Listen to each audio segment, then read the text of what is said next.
Could you be the one? Halo, perkenalkan saya Ahmad Rian Fadilah dari kelompok 1.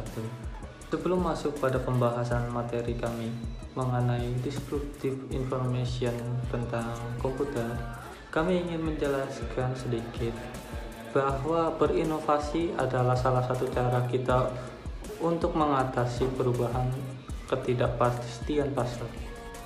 Lalu, disruptive information pertama kali diperkenalkan oleh Clay Christensen dan juga Joseph Boyer dalam sebuah artikel yang mereka tulis pada tahun 1995. Disruptive information didefinisikan sebagai inovasi yang memusnahkan inovasi sebelumnya, yaitu dengan menciptakan kategori pasar baru.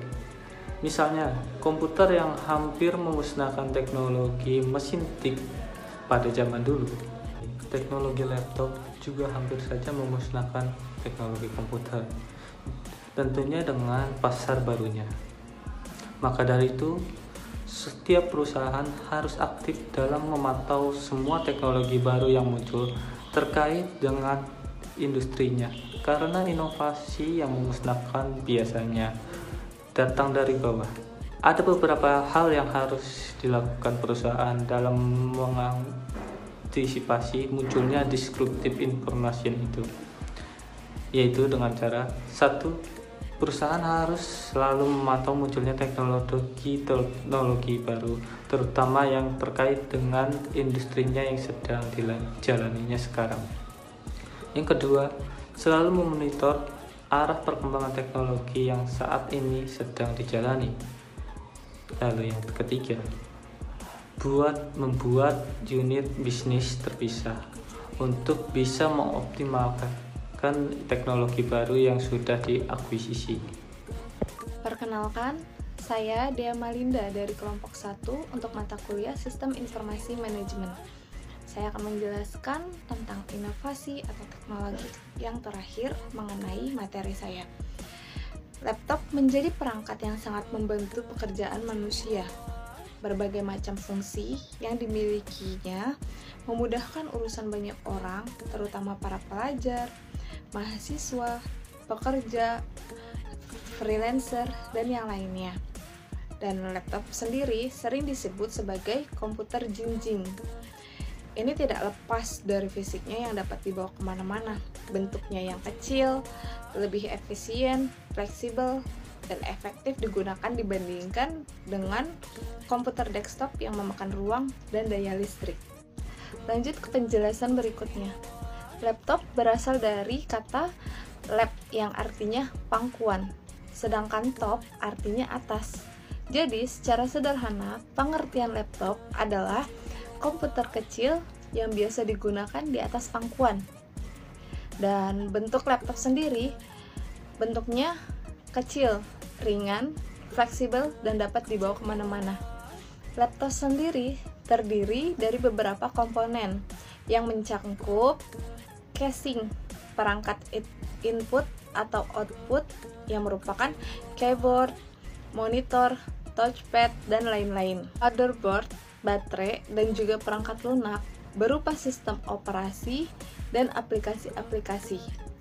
Berbeda dengan komputer desktop, laptop dilengkapi dengan baterai yang memungkinkan ia tetap beroperasi meskipun tidak terhubung langsung ke sumber listrik. Di Indonesia sendiri terdapat beragam merek laptop yang beredar, mulai dari Asus, Apple, Acer, Lenovo, HP, Dell yang memiliki kekurangan dan kelebihan masing-masing.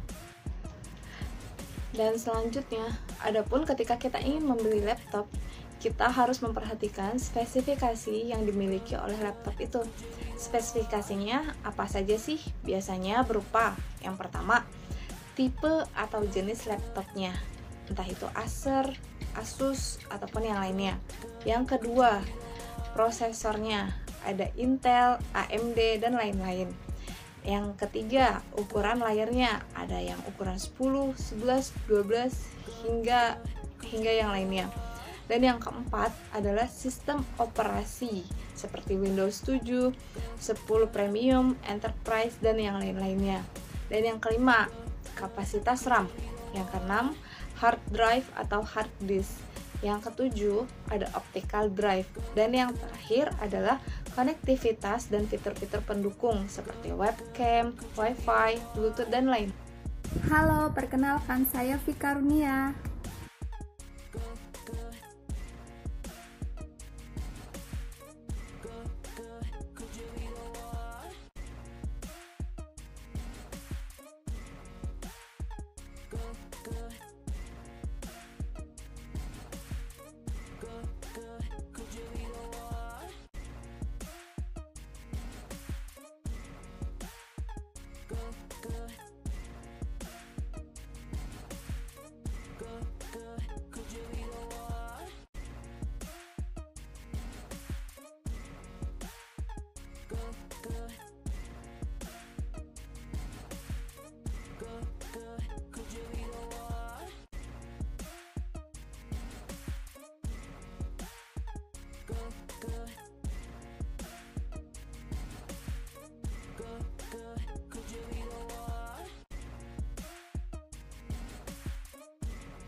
Saya di sini akan menjelaskan mengenai teknologi yang digantikan.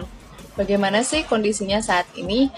Teknologi yang tergantikan dengan adanya kehadiran laptop adalah personal komputer atau yang disebut dengan PC. PC saat ini masih tetap digunakan dan tetap eksis dengan berbagai inovasinya untuk bisa bersaing dengan produk kompetitornya, yaitu laptop. Sejak kehadiran laptop mampu menggeser penggunaan komputer secara signifikan. Alasan seseorang lebih memilih menggunakan laptop dibanding PC adalah karena penggunaan PC tidak praktis, butuh colokan listrik, kabel berserakan karena antar bagian harus disambung dengan kabel yang lainnya. Selain itu, PC juga membutuhkan UPS yang menjaga hardware komputer tidak kaget atau rusak saat tiba-tiba listrik mati. Saya Nur Aini dari Universitas Pamulang. Saya merupakan anggota dari kelompok 1. Saya akan membacakan tentang kekurangan dan kelebihan dari teknologi terbarunya. Pertama, kekurangannya. Di poin pertama dalam kekurangan teknologi terbaru ini ada biaya yang lebih mahal. Jika ingin membeli laptop dengan spesifikasi yang sama persis dengan komputer desktop, maka kita harus mengeluarkan uang yang lebih besar daripada kita membeli komputer desktop. Terus poin kedua, harus lebih berhati-hati karena harganya mahal dan mudah dibawa kemana-mana. Laptop sering menjadi incaran para penjahat, misalnya seperti di musola, kampus, dan tempat umum lainnya selalu ada himbauan taruh barang di depan karena barangnya kecil dan mudah jadi incaran para penjahat. Di poin ketiga, lebih rentan dan ringkih karena laptop merupakan barang yang enteng. Pastinya komponen di dalamnya dibuat kecil dan ringan sehingga secara fisik laptop ringkih terhadap tekanan dan guncangan. Lalu di poin keempat, ada lebih rumitnya perawatan lantaran bentuknya yang menyatu. Laptop memerlukan perawatan yang ekstra hati-hati. Air teh atau kopi yang tumpah ke fisik laptop seumpama ke keyboardnya itu bisa menyebabkan keseluruhan laptop jadi mati total. Kelebihan teknologi terbarunya, yang pertama ada produktivitas. Laptop bisa digunakan di mana saja kita berada, di dalam mobil, di sekolah, kantor, kampus, dan lain-lain, sehingga menggunakan laptop sangat menunjang produktivitas kita karena tak terbatas ruang dan waktu.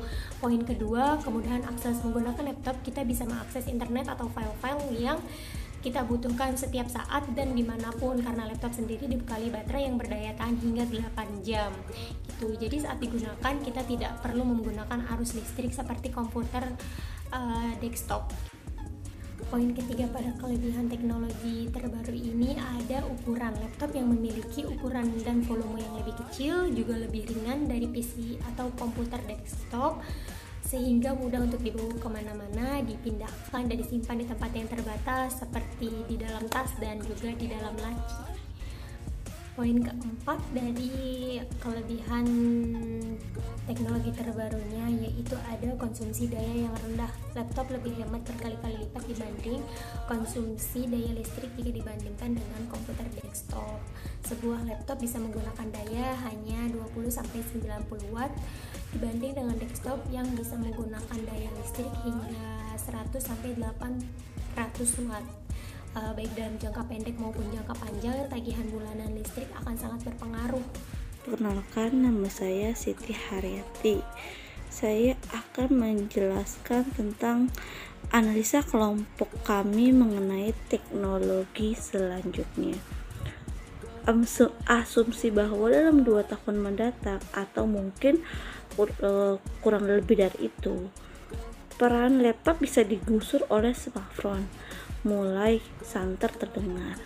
Di satu sisi, prosedur ponsel pintar memang perlu melahirkan inovasi yang 2 hingga 3 kali lipat lebih canggih daripada yang sudah ada sekarang. Namun, macetnya inovasi dari produk laptop dan PC saat ini bisa memperingankan pekerjaan para vendor handset. Bahkan Viret 2015 pun telah meramalkan bahwa komputer akan segera menjadi barang tersier. Hal ini sebenarnya adalah buah dari siklus teknologi. Tentu Anda masih ingat saat laptop sukses mengejar posisi PC, bukan? Namun selang beberapa tahun kemudian giliran tablet yang menjelajah laptop. Kini dengan maraknya tablet, smartphone bisa memegang kendali atas tablet. Selanjutnya saya akan menganalisa tentang perkembangan atau kemajuan komputer, laptop, dan smartphone saat ini. Dilihat dari beberapa indikator saja, smartphone sudah membuktikan diri sebagai kebutuhan primer bagi manusia saat ini. Faktor yang sangat mengangkat derajat smartphone ialah portabilitasnya. Ketidakmampuan komputer untuk menyediakan kemudahan untuk dibawa ke sana kemari sangat terbalik dengan dimensi smartphone yang ramah dengan bentuk kantong. Yang kedua adalah tidak adanya perbedaan sistem operasi. Buktinya Microsoft yang sudah lama lekat dengan karakter PC pun kini telah melunak dengan menyediakan Windows Phone. Ditambah lagi dengan kelengkapan konektivitas smartphone mulai dari WiFi, Bluetooth sampai jaringan 4G LAN. Satu-satunya pekerjaan rumah yang harus segera diatasi oleh prosedur ponsel pintar adalah media penyimpanannya. Pasalnya, dalam indikator ini komputer masih jauh lebih unggul ketimbang handset.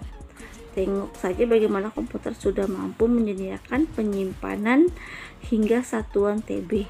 Sedangkan ponsel pintar dengan memori internal yang lebih dari 512 KB sampai saat ini belum pernah ada.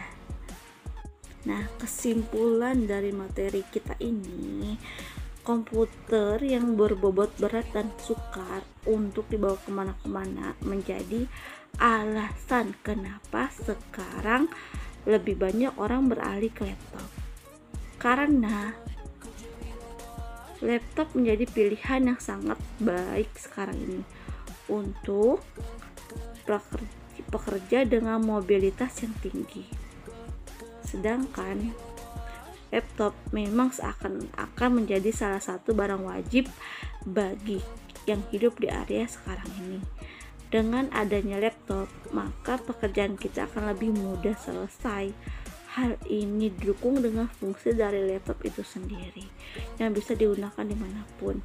Maka dengan demikian wajar saja kebanyakan orang lebih memilih menggunakan laptop daripada komputer dengan alasan mudah dibawa, tidak memakan konsumsi listrik yang tinggi. Terima kasih atas partisipasinya. Assalamualaikum warahmatullahi wabarakatuh.